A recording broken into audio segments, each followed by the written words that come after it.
বাংলাদেশের জমিনের অরিজিনাল মালিক হলো সুন্নিরা, বাকিরা হচ্ছে দখলদার। মালিক যদি সচেতন হয় দখলদাররা থাকতে পারবে না। আজকের আহ্বান হচ্ছে, আল্লাহ বলেছেন যে আমার জমিনের মালিক হচ্ছে ইবাদিয়াস সালিহুন, আল্লাহর ওলিগণ। আর সেই আল্লাহর ওলিদের দলের নাম হচ্ছে আহলে সুন্নাত ওয়াল জামাত। সুতরাং আজকের এই সম্প্রীতি সমাবেশ থেকে আমি প্রথমে একটি কথা বলতে চাই, আমরা আজকে এখানে যারা উপস্থিত হয়েছি এখানে অনেক তরিকার মানুষ আছি, ঠিক কিনা? কিন্তু সবার এক অর্থে এক শব্দে একটি পরিচয়, আমরা সবাই সুন্নি। আমরা সবাই, এই দেশে আরেকটি দল নাই একসাথে বলতে পারবে আমরা সবাই ওয়াহাবি। পারবে? পারবে? কেন পারবে না? তার বোঝা যায় পরিচয়ে গোলমাল আছে। পরিচয়ে আমাদের মধ্যে কোনো গোলমাল নেই। আমরা সুন্নিরা আছি, ছিলাম, ভবিষ্যতেও থাকব। আমাদের প্রয়োজন শুধু একটা জিনিস, আমরা যারা আছি সবাই এক জায়গায় হওয়া। এই এক জায়গায় হতে হলে কিছু জিনিসের প্রয়োজন হয়। আমরা অনেকগুলো মানুষ এক জায়গায় হলাম, চারটা চেয়ার আনলো, বাকিরা সব দাঁড়াই থাকতে থাকতে পা ব্যথা হয়ে গেল। এটা এক জায়গায় হওয়ার পরিবেশটা ঠিক হয় নাই। আমাদেরকে বুঝতে হবে আদর্শের অনুসারী হতে হবে, ব্যক্তির নয়। কিসের অনুসারী? ব্যক্তি ছিলেন, আছেন, চলে যাবেন, আসবেন। আদর্শ ছিল, আছে, থাকবে। এই দেশে সুন্নিয়তের জন্য ইমাম শেরে বাংলা রক্ত দিয়েছেন, আবিদ শাহ মুজাদ্দিদি সংগ্রাম করেছেন। এরপর ইমামে আহলে সুন্নাত আল্লামা হাশিমি শেরে মিল্লাত মুফতি ওবায়দুল হক নঈমি খতিবে বাঙ্গাল আল্লামা জালালউদ্দিন আল কাদেরী আল্লামা আজিজুল হক আল কাদেরী সহ বাংলাদেশের সুন্নি উলামায়ে কেরাম সুন্নিয়তকে রক্ষা করেছেন। আজকে আমরা তাদেরকে শ্রদ্ধার সাথে স্মরণ করছি। তাদের পরবর্তী সময়ে আমাদের মধ্যে যোগ্যতার হাজারো অভাব থাকলেও আজকে সঙ্গত কারণে এই মঞ্চে আমাদেরকে একসাথে বসতে হচ্ছে। আমরা ছাত্র ছিলাম, আমরা উপলব্ধি করেছি যে লক্ষ কোটি বিচ্ছিন্ন মানুষ কিছু করতে পারে না, ঐক্যবদ্ধ 10 জন অনেক কিছু করতে পারে। সেই চেতনাকে পুঁজি করে 1980 সালের 21শে জানুয়ারি প্রতিষ্ঠা লাভ করেছে বাংলাদেশ ইসলামী ছাত্র সেনা। সেই থেকে এই পর্যন্ত অবিচ্ছিন্নভাবে সংগঠনের সাথে ছিলাম। সংগঠনের শুরু থেকে শেষ সব ইতিহাস ইনশাআল্লাহ আলহামদুলিল্লাহ আমার নখদর্পণে আছে। আমরা সেই ছাত্র জীবন থেকে যা করেছি তার এই মঞ্চে বসার মধ্যে একজন তার বাস্তব সাক্ষী, তিনি অধ্যক্ষ আছেন ফরিদ উদ্দিন সাহেব। কারণ উনি আর আমি সেই 1983 সালে এরশাদের যেই সেনা শাসনের পরে আবার যখন সংগঠনগুলোকে সজাগ করার অনুমতি আসলো, সেই সময় বাংলাদেশের বিশেষ করে চট্টগ্রামে আনাচে কানাচে আমরা 2 জন একসাথে ঘুরেছি। আমি বলতে চাই আজকে আমাদের একটি প্রয়োজন, তাহলে আর অনৈক্যের কোনো শব্দ আসবে না। সেটা হচ্ছে আমাদের মূল দর্শন আহলে সুন্নাত ওয়াল জামাত। এই আকীদার উপর ভিত্তি করে আমরা যদি আসি, কে আসলেন তাকে দেখব না, আমরা আদর্শকে দেখব। যিনি মজবুত করে জিনিস ধরতে জানেন না, ফেলে দেন, ভেঙে ফেলেন, তো তাকে আরেক সময় যখন এই কাঁচের জিনিস হাতে দেওয়া হয় তো মুরব্বীরা বলে ওবা সাইও শক্ত করে বুঝু ওদিনের ডলে যান আবার মাইনে যায় ভান, ঠিক আছে না? আমরাও আজকে সেই ওয়াদা চাই। আমরা যদি আদর্শের অনুসারী থাকি তাহলে জীবনেও কোনো অনৈক্য আসতে পারবে না। সেই ওয়াদা আজকে সবাইকে করতে হবে। অনেকেই মনে করেছিল সুন্নিরা নাই, থাকলেও নাই। সাম্প্রতিক পট পরিবর্তনের কারণে আমি উপলব্ধি করলাম যে না, আমরা তো সবাই একই আকীদার মানুষ, দুশমনকে হাসতে দিতে পারি না। আমি নেপথ্যে থেকে আমি এই পর্যন্ত কোনো সমাবেশে উপস্থিত হইনি, কিন্তু আটাজারিতে প্রচন্ড বৃষ্টি বাদলের ভিতরও যে সম্প্রীতি সমাবেশ হয়েছিল সেটা সম্পূর্ণভাবে আমি নির্দেশ দিয়ে আমাদের অর্থ সম্পাদক অ্যাডভোকেট মুক্তারকে বললাম, সবাইকে ডাকো, সকলকে ডাকো। সেইভাবে সব জায়গায় কেন আমরা যারা মনে করছে সুন্নিরা বিভক্ত হয়ে শেষ হয়ে গেছে, আজকে আমরা জানান দিচ্ছি সুন্নিরা যদি মাঠে নামে তো কেউ রাস্তার কাছায় নয় বিলেও দাঁড়ানোর জায়গা পাবে না। আল্লাহু আকবার।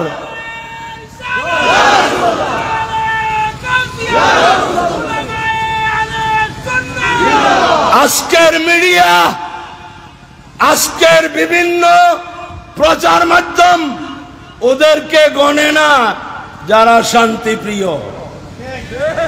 কোথাও আগুন লাগাই দিতে পারলে বাপরে বাবা।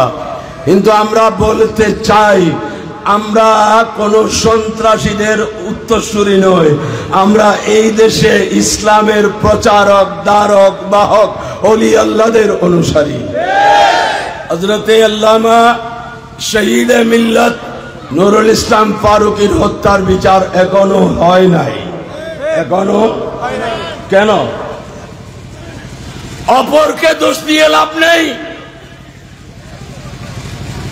খান্দিলি বুয়ায় মাতো না, খান্দিলি বুয়ায় না, খান্দিলি বুয়ায় কিউ না পাল, আর তো খান্দিল নাও জানি। নুরুল ইসলাম ফারুকী কি দোষ করেছিলেন? কোন দুর্নীতি করেছেন? কোথাও স্বজনপ্রীতি করেছেন? কোন মাঠ দখল করেছেন? কোন বালুর অবৈধ ব্যবসা করেছেন? কিছুই করেন নাই। ইনি ইসলামের মূল দ্বারা সুন্নিয়তের পক্ষে কথা বলেছেন, ঈদে মিলাদুন নবীর পক্ষে কথা বলেছেন, মাজার জিয়ারতের পক্ষে কথা বলেছেন। এই অপরাধে গরু ছাগল জবে করার মতো ওনাকে জবে করা দেওয়া হয়েছে। আমরা সুন্নিরা তো পারলাম না, আমরা বাঙ্গনের পক্ষে নয়, কিন্তু সব সুন্নি যদি শুধু মেইন সড়কগুলোকে বসে থাকে, কিছু করতে হবে না, স্লোগান দেব না, হয়রান হয়ে যাব, শুধু বসে থাকবো। টেকনাফ থেকে তেতুলিয়া মহাসড়কগুলো যদি শুধু সুন্নিরা বসেই থাকে, প্রশাসন আসবে না? আসবে। আপনারা কি চান? আসছেন যে জনাব আপনি দাঁড়ায় থাকেন, আমি বসার থেকে বলবো আমরা আল্লামা ফারুকীর হত্যার বিচার চাই। যতক্ষণ সেই ওয়াদা পাব না রাস্তা থেকে উঠব না। এইটা করতে পারি নাই বলে বিচারও পাই নাই, সামনেও পাবেন না। দাবি করে লাভ নাই, আপনাকে মাঠে ময়দানে আসতে হবে। ডক্টর ইকবাল বলেছেন, মুসল্লা বেচকর খঞ্জর খরিদ আয়ে বেআমল সুফি। খানকায় বসে থাকার একটা সময় আছে, আবার খানকা ত্যাগ করে রোডে আসারও একটা সময় আছে। সেই সময় কি এখন আসে নাই? সেই সময় এসেছে কিনা? আমি সকল দরবারের কর্তৃপক্ষ আওলাদদের উদ্দেশ্যে বলবো, আর চুপ থাকার সময় নাই। আমরা তো আছি, আপনারাও একটু একটু একটু সচেতন হন।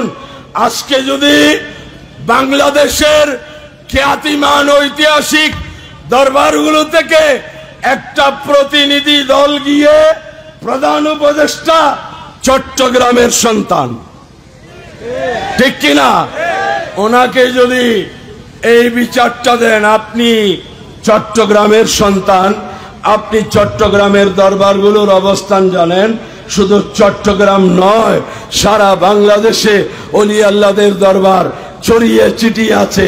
আপনারা কি চান এরা খামগায় রাস্তায় আসুক? আর যদি সেটা না হয়, এই পর্যন্ত যেই সব মাজারে আক্রমণ হয়েছে তার সাথে জড়িত সবাইকে গ্রেফতার করে বিচারের মুখোমুখি করা হোক। এটা কে বলবে? আপনার কথা আপনি না বললে খান্দিলি বয় দুধ পায়, খানন পরিব। সম্মানিত উপস্থিতি, আহলে সুন্নাত ওয়াল জামাত এক থাকবে। আমি এবার ভিন্ন সুরে কিছু কথা বলছি।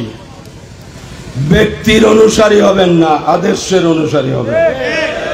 ব্যক্তি আসবে, ব্যক্তি যাবে, ব্যক্তি অনেকেই আসবে যাবে, আদর্শ কিন্তু যেটা ছিল সেটা আছে, সেটা থাকবে। এই উসুলের উপর মাহফিল হলে অমুককে লাগবে এই কথা আর বলবেন না। পাশাপাশি বললে আপনি কার মুরিদ জিজ্ঞেস করার প্রয়োজন নাই। আপনি সুন্নি, সুন্নি, আমি সুন্নি, সুন্নি, আমি আর আপনি এক। আজকের এই ময়দানে এক তরিকার নয়, সুন্নিরা যে আকীদা এক, এটার প্রমাণ তো আজকের অবস্থান। সম্মানিত উপস্থিতি, এই একটা জিনিসকে বলে না, অমুককে দাওয়াত দিলে সব খরচ আমি দেব, বলবেন আপনার খরচেরও দরকার নাই, অমুকেরও দরকার নেই, আমার আদর্শের দরকার। সে আদর্শের কথা যে বলুক আমি তার পিছনে থাকবো। তিনি কে সেটা দেখবো না, তিনি কি বলছেন সেটা দেখবো। এইটা করতে না পারার কারণে আমাদের মধ্যে ভাঙ্গন সৃষ্টি হয়। সেই 1981-80 সাল থেকে এই পর্যন্ত সংগঠনের সাথে অবিচ্ছিন্নভাবে ছিলাম। নিজের ব্যক্তিগত কোনো অনুসারে সৃষ্টি করি নাই। যখন সুন্নিদেরকে দেখি তখন সন্তুষ্টি এখানে আসে যে এই সাংগঠনিক কর্মকাণ্ডের পিছনে আমাদের সামান্য সংশ্লিষ্টতা আছে, আল্লাহ তুমি কবুল করো। সেই মনোভাব যদি সবাই সৃষ্টি করতে পারে, অনৈক্য যা হয়েছে হয়েছে, বাইয়ে বাইয়ে হয়, এক পরিবারের সব ভাই একমত থাকে না। কিন্তু আমি আমার একটা অভিব্যক্তি প্রকাশ করছি, কোন ফোরামে আমার কথা নাও থাকতে পারে, সবার কথা থাকবে এটা হতে পারে না। 10 জন যেখানে একমত, আমি দ্বিমত হলেও একমত থাকতে হবে, ঠিক কিনা? আর যদি আমি বলি যে না আমার কথা কেন রাখা হলো না, আমার 2-1 জন নিয়ে আমি আলাদা হয়ে যাব, এটা যেন আর না হয়। এটা হোক, এটা কি আপনারা চান? আমরা এটা চাই না। এবং আমি বলবো সমস্ত দরবারগুলো আপনারা একটু একটু বেরিয়ে আসেন। আমরা তো অপেক্ষায় আছি আপনাদের সার্বিক কি লাগবে, কাদেরকে লাগবে, কোথায় যেতে হবে, এক জাগ কর্মী মাঠে প্রস্তুত। আপনারা আর আল্লাহর ওয়াস্তে নীরব থাকবেন না। এবং আমি বলবো আহলে সুন্নাত ওয়াল জামাত ও রাজনৈতিক দল, আমরা অনেকে বলি না না না আমি রাজনীতি করি না। আমি বলবো আপনি ভোটার কিনা? অবশ্যই ভোটার। ভোট দেন কিনা? ভোটও দিই। তো যিনি ভোট দেন তিনি যদি নিজেকে অরাজনৈতিক বলেন, এই কথাটা কি সত্য? বলেন না সত্য? সময়ের চাহিদা মোতাবেক আমি বলবো অরাজনৈতিক আহলে সুন্নাত ঐক্যবদ্ধ হওয়ার পথে হাঁটতেছে। তাড়াহুড়া করবেন না, তাড়াহুড়ার ফল কি হয় না, ভালো হয় না। চিন্তা ভাবনা করে আমরা কাজ করছি, একটু সময় দেন। এবং আমি সবাইকে বলবো যে আমাদের চূড়ান্ত লক্ষ্য অর্জন করতে হলে আমাদের যেই সব রাজনৈতিক সংগঠন আছে এগুলোকে অবশ্যই ঐক্যবদ্ধ হতে হবে, ঠিক কিনা? না হয় এই সব আয়োজন ইন্তজামের সুফল আপনারা কিয়ামতের সকাল পর্যন্ত পাবেন না। সম্মানিত উপস্থিতি, আজ থেকে চলুন আমি সুন্নি আদর্শের পক্ষে কথা বলবো, কাজ করব। যেখানে আছি আমার মসজিদের ইমাম সুন্নি কিনা দেখবো, আমার ঘরের গৃহশিক্ষক সুন্নি কিনা দেখবো, আমি আত্মীয়তা যার সাথে করছি সেই সুন্নি কিনা দেখবো, আমার ছেলে কোথায় যাচ্ছে, আমি ওলি ভক্ত, আমার ছেলে আলে হাদিস কেন হবে? হচ্ছে কিনা? এতে দায়ী কে? আমরাই তো দায়ী। আমি সুন্নি, আমি দরবার ভক্ত, আমার সন্তান কেমনে দরবার বিরোধী হয়? আমরা আশ্চর্য হয়ে যাই। ফটো পরিবর্তনের পর একজন অধ্যক্ষ তার বিরুদ্ধে সাক্ষী দিল, মিথ্যা সাক্ষী, একটা মেয়ে দক্ষিণ চট্টগ্রামের। মেয়েটির বাবা হচ্ছে প্রিন্সিপালের পক্ষে, মেয়েটি সাক্ষী দিচ্ছে প্রিন্সিপালের। এটা শুনে আমি বললাম ওই পিতারই সব অবহেলা। উনি সুন্নি, ওনার মেয়েকে উনি সুন্নি বানাইতে, এই ব্যর্থতার দায় স্বীকার করে আজ থেকে সবাই একসাথে কাজ করুন। ইনশাআল্লাহ আহলে সুন্নাত ওয়াল জামাতের ঐক্যবদ্ধ অবস্থান আমরা দেখব। এবং আমি বারবার বলছি যেন একই গর্তে আমরা দুইবার যেন পা না দিই। আমাদের ঐক্যবদ্ধ অবস্থান যদি বাংলাদেশে শুরু হয় তো দেখবেন এই দেশে অন্যদেরকে খুঁজে পাওয়া যাবে না। আমরা শুধু এত পার্সেন্ট আছি এইটা বলে যদি ঘুমাই তাহলে হবে না। আমি গত এই রবিউল আউয়াল মাসে মাসিক তর্জুমানে একটা কলাম লিখেছি, বজ্রাঘাতে ঘুম ভেঙেছে, বজ্রাঘাতে ঘুম ভেঙেছে, বজ্রাঘাত হয়েছে, সবাই চেতন হয়ে গেলাম। কিছুক্ষণ পর যখন শীতল বৃষ্টি নামলো, এতক্ষণ খালি গায়ে ঘুমাচ্ছিলাম, এবার একটা কাঁথাও নিয়ে ঘুমাচ্ছিলাম। এই যদি হয় এগুলোর প্রয়োজন নাই। আমার সোজা কথা, আজকে পরিস্থিতির কারণে এক জায়গায় হলাম, সুন্নি হতে হবে। আমি অল্প সুন্নি অল্প শিয়া, এটা হবে না, এটা হবে না। আকীদার ব্যাপারে এক চুল পরিমাণ চার দেব না, দেব না, দেব না, দেব না। আল্লাহ সবাইকে ঐক্যবদ্ধ হয়ে সুন্নিয়তের প্ল্যাটফর্মকে মজবুত করার তৌফিক দান করুন। আমিন। ওয়া আখিরু দাওয়ানা আনিল হামদুলিল্লাহি রাব্বিল আলামিন। আসসালামু আলাইকুম ওয়া রাহমাতুল্লাহ।